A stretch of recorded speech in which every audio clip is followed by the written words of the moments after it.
आज एक प्रतिनिधि मंडल महामहिम से हम सब लोग मिले। इस प्रतिनिधि मंडल में राज्य के पूर्व मुख्यमंत्री श्री रघुवर दास जी थे। बाकी आप शेष यहाँ हम सबको आप देख रहे हैं, इसलिए मैं नाम की यहाँ नहीं कह रहा हूँ। और प्रतिनिधि मंडल में जब हम लोग मिले, विषय तो ऐसा एक नहीं था, एक साथ मैं कह सकता हूँ 3 मामले थे। एक तो हजारीबाग बरही की घटना को लेकर के वहाँ हमारे पूर्व मुख्यमंत्री और योगेंद्र जी सब लोग गए थे, तो वहाँ से जो घटना को लेके आए थे, वहाँ जिला के लोगों ने एक मेमोरेंडम दिया था, उससे महामहिम को सौंपा गया। और 2 जो मेमोरेंडम था, ज्ञापन था, वो एक तो राज्य के मुख्यमंत्री के ऊपर था और दूसरा मुख्यमंत्री के अनुज जो छोटे भाई और दुमका से विधायक बसंत सोरेन है, उनके ऊपर था। तो मैं यहाँ आप सब लोगों के बीच में खास करके राज्य के जो आज मुख्यमंत्री है श्री हेमंत सोरेन जी, उन्हीं के बारे में मैं बताऊं। आप सबको ध्यान में है, कल ऐसे प्रेस कॉन्फ्रेंस किए थे राज्य के पूर्व मुख्यमंत्री श्री रघुवर दास जी ने। तो मुख्यमंत्री हेमंत सोरेन जी अनगढ़ा में खनन पट्टा के लिए अगले 5 वर्षों के लिए एक जमीन को लीज पर उन्होंने अपने नाम से कराया है, क्योंकि ये गलत है।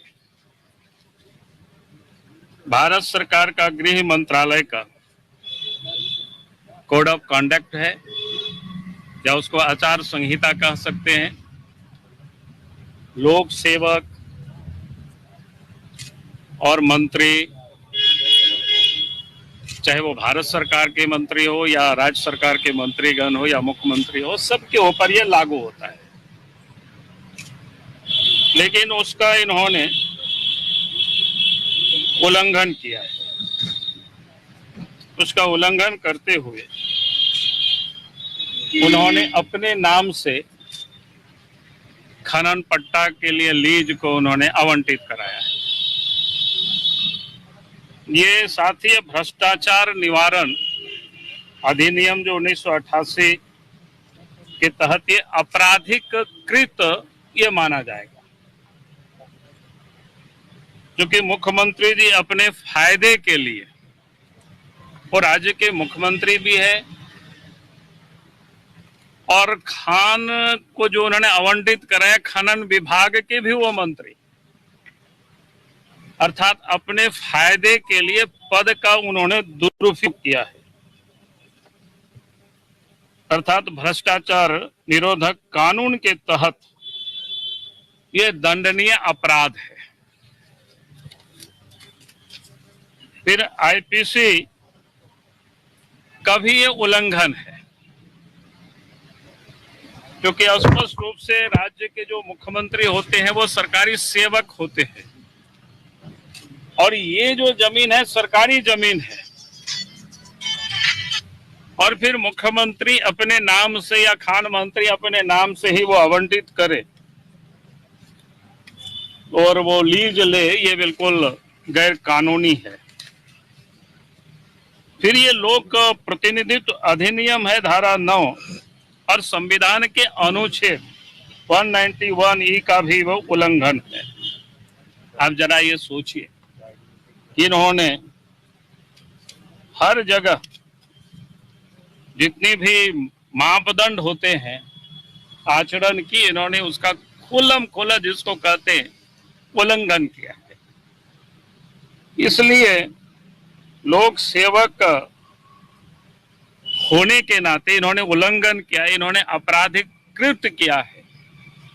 इसलिए हम लोगों ने महामहिम जी से मांग किया है कि इनको बर्खास्त करे,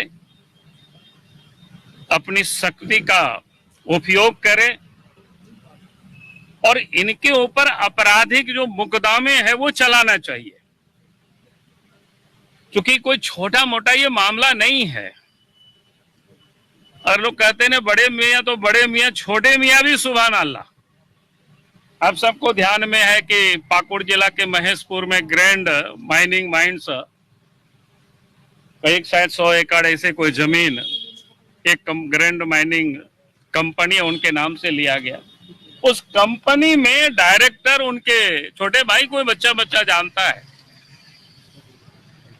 और पिछले सरकार ने उन्होंने इलीगल जब उत्खनन किया तो पिछले सरकार के कालखंड में उनके ऊपर जुर्माना लगाया गया 14 करोड़ की रुपया की। बाद में फिर ये लोगों ने बड़ा मामला को कम करने की बड़ी कोशिश की गई, फिर भी शायद 8 करोड़ या ऐसा कोई समथिंग 12 करोड़ कि उनको दे है। लेकिन उसके बाद देना तो दूर की बात है, मामला को शायद कोर्ट या कहीं लटका करके और इलीगल तरीके से अभी भी जो जानकारी मिल रही है माइनिंग हो रही है, उत्खनन हो रहा है और पत्थर को वहां से इलीगल तरीके से बांग्लादेश को भेजा जा रहा है। देश की बात तो दूर की बात है। यानी मैं आपको ये कह सकता हूं कि आज जो शिबू सोरेन के परिवार है, मानो इस राज्य में जितने इलीगल काम पूरे परिवार ही इलीगल कामों में लगी हुई है। अब उनसे लीगल की कैसे उम्मीद कर सकते हैं और इलीगल को कैसे झारखंड में रोक सकते हैं।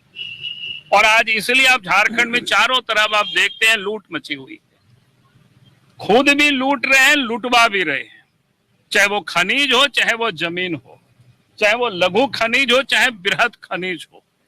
और इसलिए हम लोगों ने महामहिम से कहा है कि भाई आज जिस प्रकार से इन्होंने ने, जितना मैंने कहा कि लोक प्रतिनिधित्व अधिनियम का भी उल्लंघन किया है, पब्लिक सर्वेंट होने के नाते वो जो अपने नाम से वो नहीं कर सकता है, वो सारे गलत कामों को इन्होंने किया है। और इसलिए हम लोगों ने ये मांग की है कि इनको बर्खास्त कर और इनके ऊपर केस चलनी चाहिए।